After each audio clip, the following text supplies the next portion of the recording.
오늘 말씀은 사무엘상 12장 1절에서 5절의 말씀입니다. 사무엘상 12장 1절로 5절의 말씀입니다.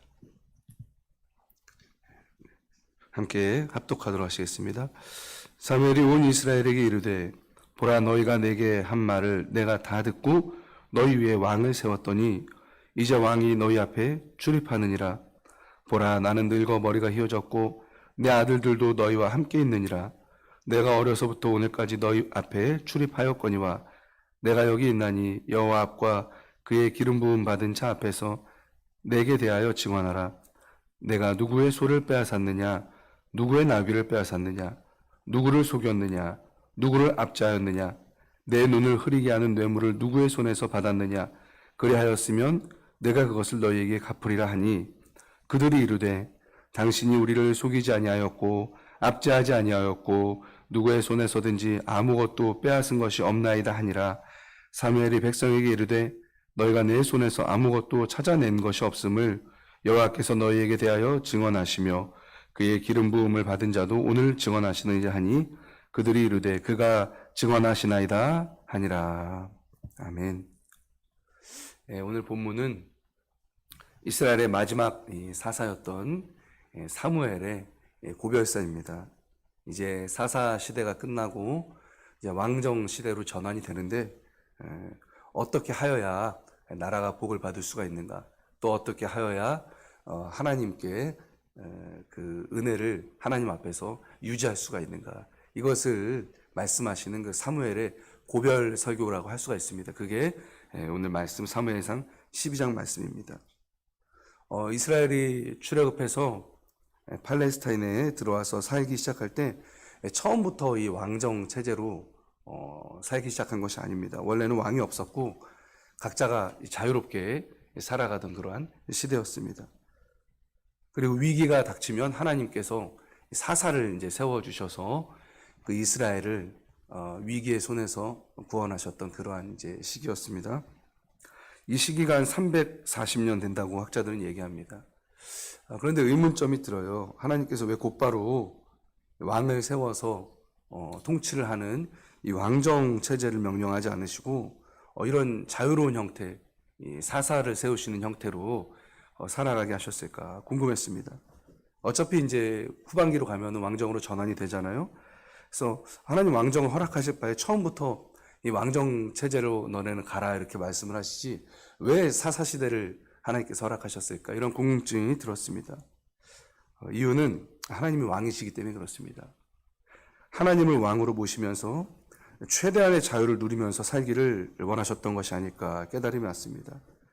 실제 보면은요, 이 사사 시대는 각자 개인이 하나님을 잘 모시고 하나님을 왕으로 섬기면서 살았다면은 정말로 개인에게 이상적인 제도였을 겁니다.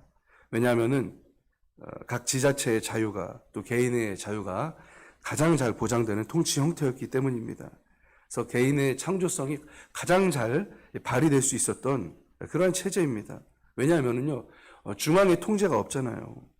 징집도 없었습니다. 사사 시대 때는. 뭐 위기 때 물론 이제 같이 모여서 싸웠지만 평소에 운영하는 군대가 없었잖아요. 징집이 없었고 그러다 보니까 노역도 없습니다. 뭐 왕을 위해서 커다란 왕궁을 짓는다든지 뭐 그런 징집이 없었어요. 또 세금이 없었죠. 왕이나 왕궁에 내야 될 세금은 없었습니다. 외세의 침략은 하나님께서 사사를 세워서 그때그때 구해주시고 얼마나 사실 좋습니까? 그런데 항상 문제는 뭡니까? 하나님께서 마련해 주신 제도의 자율성을 개인이 지키지 못한다는 그게 문제입니다. 선악과를 따먹어서 죽지 않을 자유를 어떡합니까? 박탈당하죠. 갖가지 유한성의 한계가 인간에게 찾아오게 됩니다. 사사시대도 똑같습니다. 하나님께서 주신 이 제도적인 장점을, 이 자유를 개인의 도덕성이 따라가지를 못하는 겁니다. 개인의 믿음이 따라가지를 못하는 겁니다.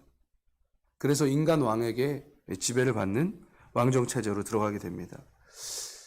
사사 시대가 정말 왜 고달파졌습니까? 왜 맨날 이방 민족들에게 수탈을 당하고 살게 되었습니까? 그거는 제도가 약하기 때문이 아닙니다. 하나님께서 주신 이 자유를 하나님을 섬기고 이웃을 사랑하는 그러한 기회로 삼지를 못했기 때문에 그렇죠. 오히려 우상을 숭배하고 죄를 짓는 이 방종의 기회로 악용했기 때문에 침략과 그 군육의 시대로 전락할 수밖에 없었던 것이죠. 그러니까 문제는 어디 있습니까? 내면에 있었던 거예요. 제도가 문제가 아니었고 사람들이 이 제도를 통해서 하나님 앞에 나아가지 못했던 것, 하나님을 왕으로 자기가 섬기지 못했던 게 그게 문제입니다. 그럼에도 불구하고 이스라엘 백성들이 사무엘한테 몰려가죠. 그래서 자기들도 왕정국가 해달라고, 왕정국가로 전화해달라고 요청을 하죠. 제도가 문제였다고 생각을 한 겁니다. 하지만 오산이었습니다. 각자가 하나님을 제대로 섬기지 못한 그러한 신앙과 도덕성이 문제였던 거죠. 그런데 이스라엘 백성들은 문제를 잘못 짚어서 우리가 자꾸 침략당하는 이유가 힘이 없어서다, 왕이 없어서다. 그래서 우리들도 이방 민족처럼 강력한 왕을 둬야 된다. 그리고 군의를 차출해서 강력한 군대를 만들어야 됩니다. 그 강력한 군대를 조직해서 그 군사력으로 나라의 안정을 보장받고 싶다. 미래를 보장받고 싶다. 이런 요청을 한 것입니다. 문제의 본질을 제대로 파악하지를 못한 거죠. 하나님 입장에서는 답답하셨을 거예요. 지금 제도가 문제가 아닌데 본질적인 문제는 죄입니다. 하나님을 왕으로 삼지 못하는 인간의 교만이 그게 문제인 거예요. 하나님 입장에서 얼마나 답답하셨을까 생각해 봅니다. 하지만 그럼에도 불구하고 하나님께서는 왕정을 허락하십니다. 하나님 결코 기뻐하진 않으세요. 사무엘 선지자도 이야기하지만 결코 기뻐하진 않으십니다. 하지만 이해하십니다. 저는 여기서 하나님의 관용하심을 발견합니다. 최선을 언제나 기대하시지만 그에 미치지 못할 때 하나님께서 눈높이를 맞춰주시는 거예요. 다시 교육해 주시는 거죠. 그래서 왕정이 시작되는 겁니다. 왕정은요, 이 장단점이 극명합니다. 왕이 훌륭하면 가장 이상적인 제도라고 저는 생각합니다. 그래서 왕만 훌륭하면 더할 나위 없이 좋습니다. 왕들이 사무엘처럼 하나님 앞에 신실했다면, 또 백성들 앞에 신실한다면 이 왕정처럼 좋은 게 없죠. 이스라엘 역사가 찬란했을 겁니다. 그렇지만 그러지를 못했죠. 그 역사가 보여준 아픔입니다. 그게 단점입니다. 단점이 뭐 사실 몇 가지 되죠. 일단 왕정을 하게 되면 유지 비용이 많이 듭니다. 왕궁도 세워야 되죠. 또 그 왕정 자체를 유지해야 되니까 그 세금을 많이 걷어야 돼요. 그때부터 백성들이 왕에게 세금을 내야 됩니다. 또 노역도 해야 됩니다. 나라의 건설 사업 이런 게 있으면 솔로몬 때 보십시오. 얼마나 많이 사람들을 차출합니까? 허리가 휠 정도로 이스라엘 백성들 차출해서 건설 사업을 하지 않습니까? 또 군사로 차출돼요. 아들들을 군인으로 내보내야 돼요. 왕하든 원하지 않든 차출을 해야 됩니다. 또 많은 자기의 자녀들을 왕의 종으로 또 보내야 됩니다. 이런 일들이 있는 거예요.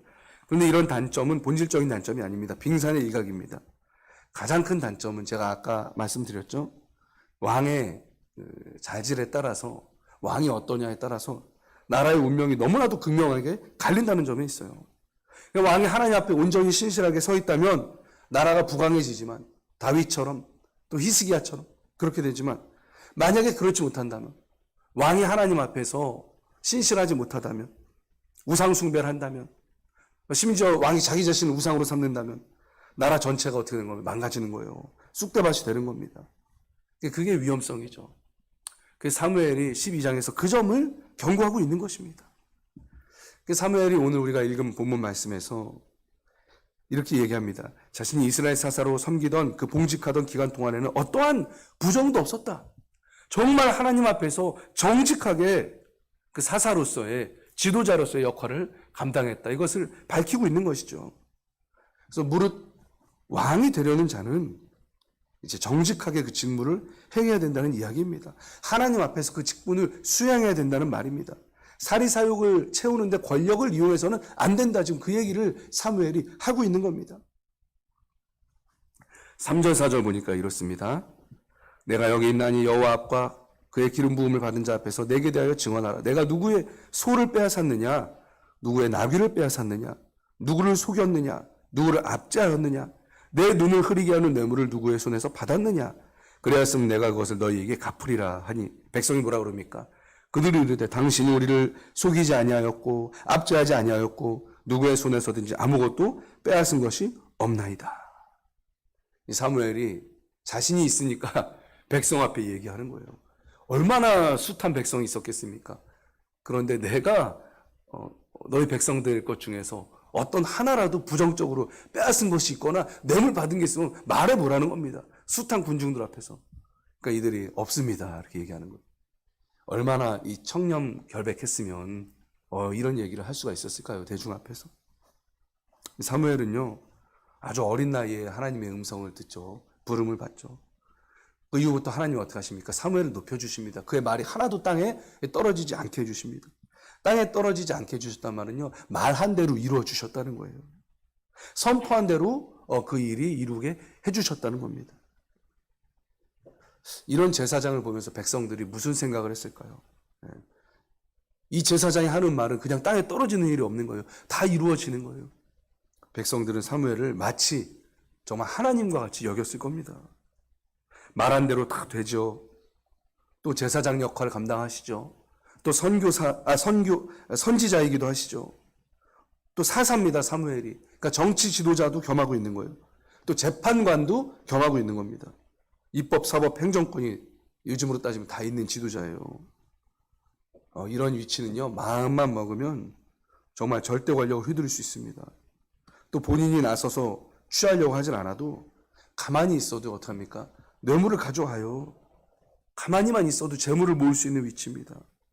그리고 마치 자신이 하나님처럼 추앙받을 수 있는 위치입니다.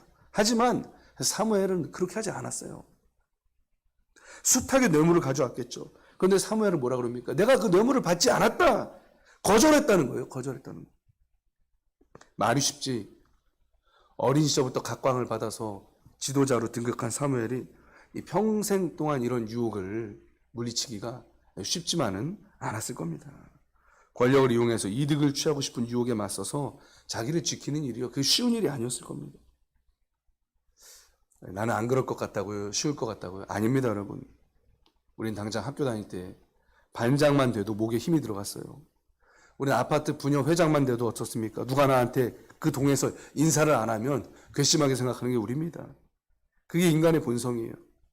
사탄은요, 우리 본성을 너무나도 잘 알고 그 약한 부분을 파고드는 겁니다. 첫사람 아담과 하와가 어떻게 타락하게 됩니까? 자기가 하나님같이 되고 싶은 그 마음을 사단이 파고드는 거예요. 그래서 타락하게 된 겁니다. 어떻게 사무엘은 이런 유혹들로부터 자기를 지켰을까요? 어떻게 교만해지지 않았을까요? 사무엘이 부름받을 때가 성경에 나오는데요. 어디에 있었습니까? 성막에 있었어요. 여호와의 등불 앞에 있었습니다. 이미 밤인데 성막을 떠나지 않고 성전에서 잤던 거예요. 예배의 처소에 먹고 자면서 이 사무엘을 기도했던 겁니다. 하나님께 예배드렸던 겁니다. 예배의 자리에서 부름을 받은 그야말로 사무엘은 신실한 예배자였던 것입니다.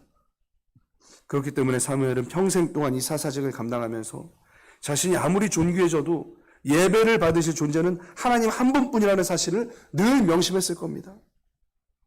자신을 경배하는 것이 아니라 오직 하나님을 예배했기 때문에, 하나님만을 예배했기 때문에 자신이 교만해지는 이런 위험에서 자신을 지킬 수가 있었던 것이죠. 루시퍼와 같이 되는 유혹으로부터 자기를 지킬 수 있었던 것입니다. 사단 마귀가 여러분 어떻게 타락해서 루시퍼가 됩니까? 하나님과 같이 되려고. 그는 원래 아름다운 천사였습니다. 하나님을 찬양하는 천사장이었습니다. 그런데 하나님과 같이 영광을 받고 경배를 받으려고 하다 보니까 마귀가 된 거죠. 많은 권력자들이 어떻게 무너집니까? 권력이 자기 자신에게 집중될 때 자기 자신을 찬양하고 경배하도록 주위에게 요구하게 되면 그때는 어떻게 됩니까? 그가 우상이 되는 거예요. 그래서 무너져 내리는 겁니다. 네로 왕자가 그랬죠. 로마 시대 때. 히틀러가 그랬죠. 북한의 김일성이 그랬죠. 또 김정은이 그러고 있죠. 자기가 하나님이 되려가는 거예요. 성경이 이들에 대해서 뭐라고 그럽니까? 모두 마지막 때에 영원한 지옥의 불에 떨어질 것이다. 이렇게 성경은 이야기하고 있습니다.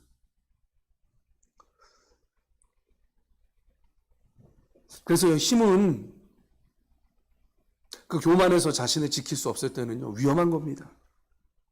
하나님을 모르는 권력의 집중은 위험합니다.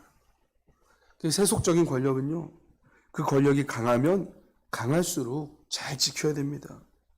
하나님을 모르기 때문에 자기 자신을 높이게 될 확률이 매우 높기 때문에 그렇습니다. 우리는 힘을 요구합니다. 우리를 지켜줄 수 있는 권력의 힘을 요구합니다. 더 많은 파워와 권력을 내가 가졌으면 좋겠다 이렇게 우리는 생각하지만 막상 그것이 우리에게 주어졌을 때 사무엘처럼 하나님만을 경배하는 그러한 경배함이 없다면, 하나님만을 예배하는 그 예배함이 없다면 그 힘과 권력이 결국 우리를 찌르고 사람들을 찌르는 칼이 된다는 것입니다. 그래서 지도자는 힘이 있을수록 하나님 앞에 겸손해야 됩니다. 힘이 있을수록 하나님 앞에 더욱 무릎 꿇어야 됩니다. 다윗이 언제 범죄합니까? 그가 교만해질 때 범죄하는 거예요. 하나님 앞에 겸손하지 못할 때 미끄러져 떨어지는 겁니다. 다시 하나님 앞에 겸손하게 머리를 조아리고 회개할 때 그가 회복되지요. 하나님 앞에 겸손해야 됩니다. 겸손할 때 소통할 수 있습니다. 교만하면요, 소통할 수가 없습니다. 이 시기에 참된 나라를 사랑하는 사람이 누굴까, 애국자가 누굴까 생각해 봤어요. 하나님에 대해서 정확하게 이야기해 줄 수 있는 사람이 정말로 나라를 사랑하는 사람이구나, 이런 생각이 들었습니다. 특별히 지도자들에게 하나님을 경외하는 일에 대해서 정확하게 알려줘야 됩니다. 그리스도의 몸된 교회를 선대하는 일에 대해서 지도자에게 정확하게 이야기를 해야 됩니다. 하나님에 대해서, 성경에 대해서, 성경의 역사에 대해서, 성경에 나온 왕들에 대해서 정확하게 이야기를 할 수 있는 그런 정치인들이 필요하다. 저는 그런 생각이 들었습니다.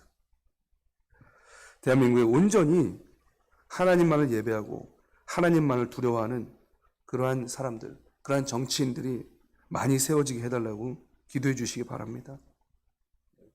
우리에게 주신 이 귀하고 값진 자유가 있습니다. 사사시대에 주셨던 자유처럼 귀하고 값진 자유가 있습니다.